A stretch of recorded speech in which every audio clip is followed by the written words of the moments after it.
Let me share with you how you can make the best oatmeal porridge. If that sounds something interested, keep watching.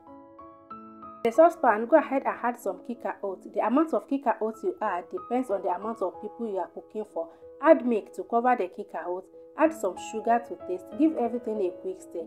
Cover the pan and allow the oats to soak in the milk for exactly 5 minutes.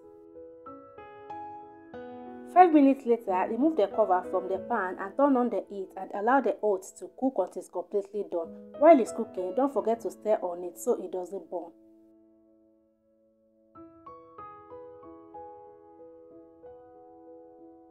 At this stage, the oats are cooked to my liking. I will go ahead and add a little bit of cinnamon powder.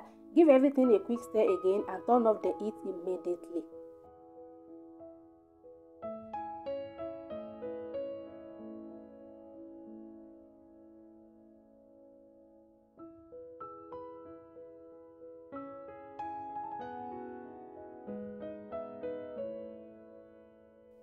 I transfer the oats into a bowl and I add some extra milk to it. This makes it more delicious, alright? And I add some apple and some strawberry. Make use of any fruit of your choice, alright? Also, I go ahead and add some peanuts, and that is it, guys. It's super simple but absolutely delicious. And I hope you guys like the recipe. If you do, please give the video a thumbs up, subscribe to the channel, leave a comment down below, and I will see you guys in my next video. Bye.